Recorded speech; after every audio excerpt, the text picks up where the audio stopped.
We are coming live from Islamabad, and we'll continue our discussion. Waheed Ansari Saab, you have such an amazing set of experiences. You represent the public sector, and you have done almost all that is required. And of course, people will see your profile on our website and the telecast. But let me ask you, in our main philosophy, in our main discussion, we've been talking about the prosperity of Pakistan. And we are creating a challenge. We are taking it very seriously that Pakistan, mathematically we can prove, Pakistan can do $1 billion export per day. It has talented people. It has good raw material, resources, natural resources. It has got all the technology it requires.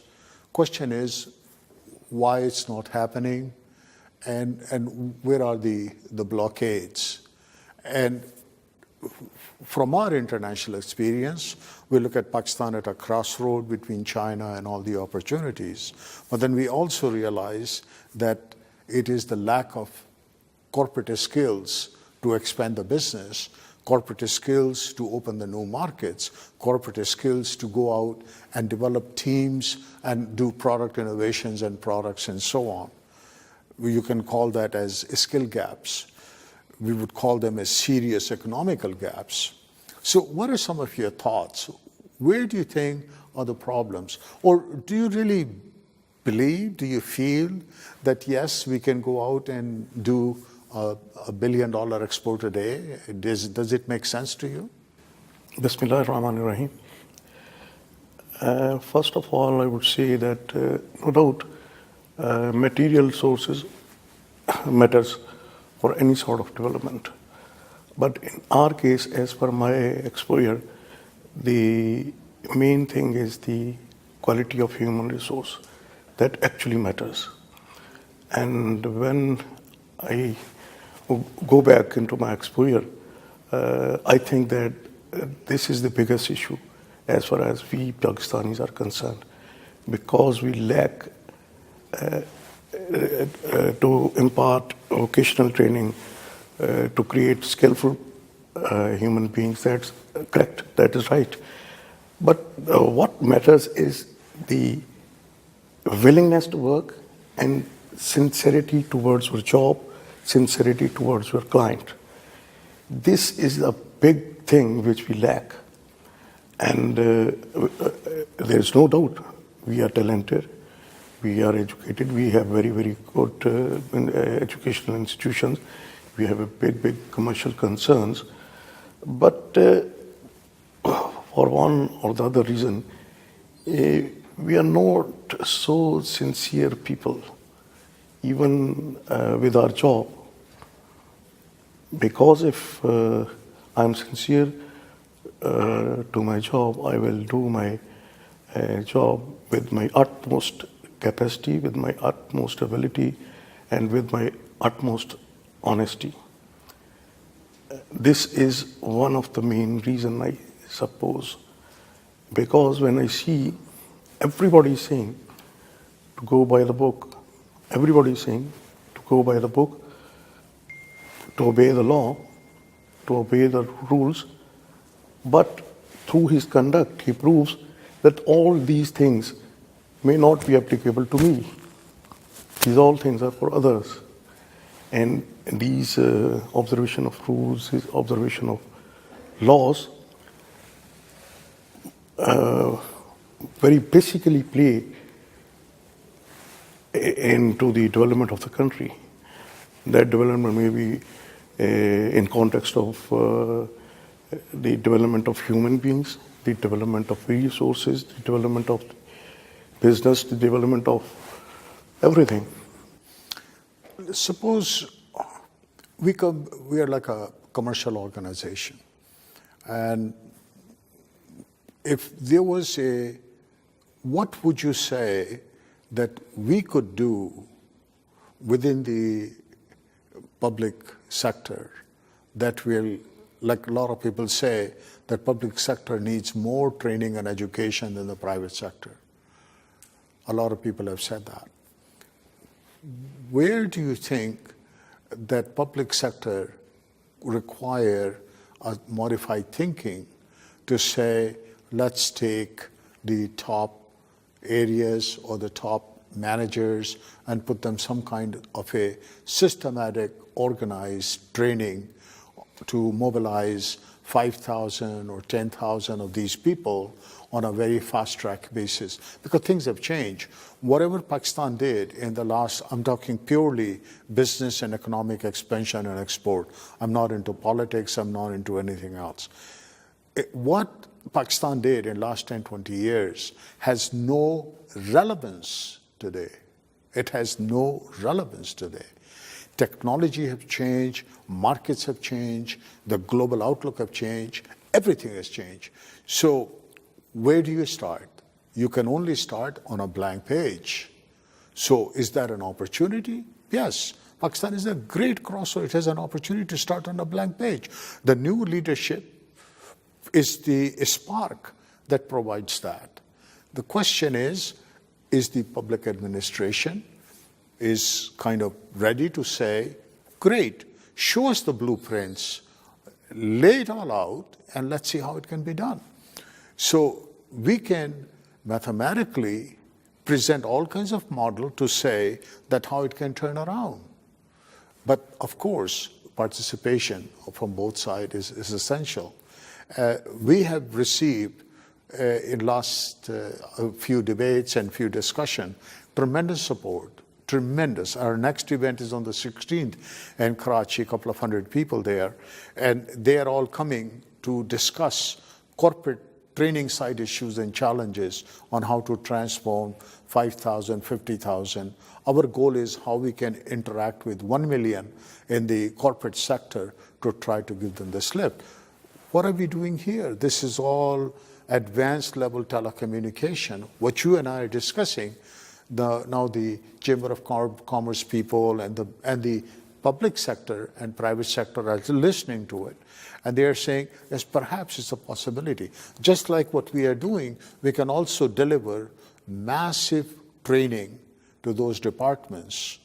We can provide massive training to all those areas, and from export all the way down to performance, to leadership, to training, to output, to productivity, to profitability, to cost cutting, and all that.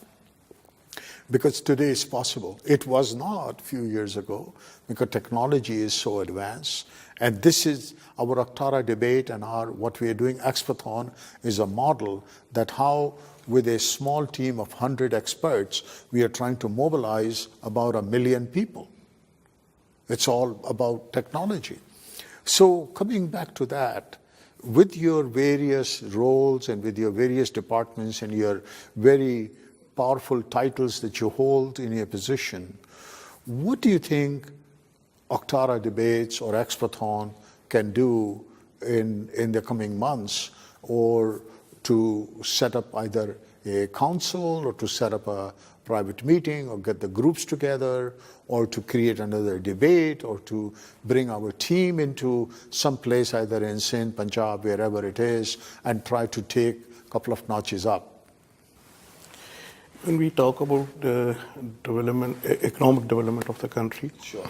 Vis-a-vis the role of public sector, Right. I would say that public sector have two roles, basically, which is expected from the people of this country. One is the smooth running sailing of the day-to-day business between government and public, their client. Smooth sailing. This is the foremost requirement of the public. I will relate it to the development of economic development as well. And second thing is expected from the government is introduction of appropriate economic policies and appropriate regulatory mechanisms. Broadly speaking, these are the two things which is expected from the government. When people expect smooth sailing, smooth business, or day-to-day business, which is expected from the public, from the government, that also contribute towards the ultimate economic development because when the public at large, people at large, are not satisfied with the contribution of the government regarding smooth sailing of their daily lives, things will hardly change. So I'm saying that the satisfactory performance of the government as per expectations of the public vis-a-vis their daily business is also very much important. Second thing, the training, there is no denial of, there is no replacement of the training. That is a continuous process, and at every stage of service, every stage of life, one needs training and exposure, and it always contributes for the welfare of the country, welfare of the personnel. That is a true thing. And the other thing is, it is a general perception about the government that the decisions are taken by the government in isolation, or one can say that without the appropriate consultation of the relevant stakeholders. And when decisions are taken in this way, without the appropriate consultation of stakeholders, first thing would be that decisions may not be appropriate. And the second thing that is more important rather would be the implementation of those decisions, because those decisions would not have the backing of the stakeholders. Those decisions would not having the ownership of all the stakeholders. So and this is the biggest issue of the public sector, which is inappropriate execution of the policies, inappropriate execution of the decisions. So I mean to say is that this observation of the public is quite right, that consultations with the relevant stakeholders are not appropriate. We cannot solve all the problems. We cannot solve the entire public-private sector. Or we can focus on the top 1 percentile or the 5 percentile of the leadership, and then we hope that it will cascade down to the appropriate level. So our senior management training is all about leadership and where they can really become high performers. And if they become high performers, then that will cascade. And of course, it will take time.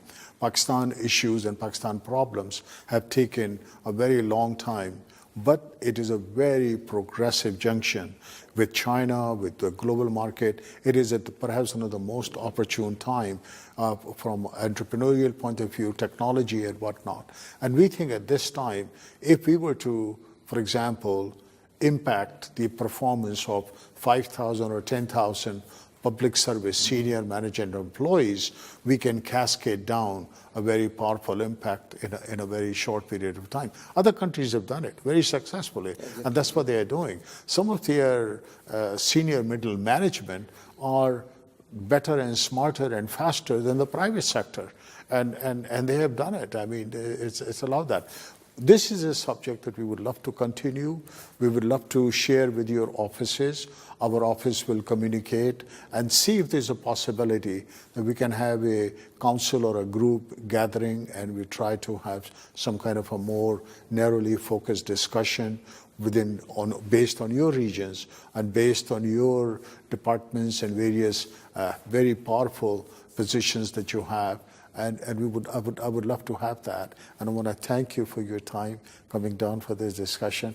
And this is just the beginning. One more point. Absolutely. This is a very good way to see the resolution of the issues. My request would be, please add public sector into it, an appropriate representation of public sector, because in our like country, we cannot go without corporate sector, and corporate sector cannot go without public sector.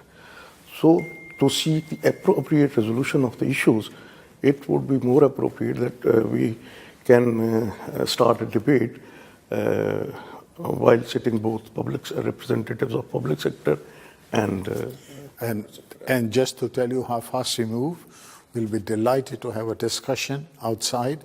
And I would seriously not only seek your help, but we can set up a public sector focused debate and bring the right participants into that. And I would urge you to take a lead in that role. And we definitely will look forward. And with your contacts and with your experiences, it will be very interesting. Being a member of public sector, I would frankly admit, it may not be an appropriate word, but this is our psyche. It may be in the corporate sector as well. That is, we, the public sector, take corporate sector as our adversary, not our partner. And the things will not improve unless we start taking both of us as partners, not as adversaries. At this point of time, generally speaking, we take each other as adversaries, not partners. And I'm going to take that as a challenge, and we are going to go out and create a debate in partnership with both private. Thank you so much for coming. It was great. Thank you. Thank you so much.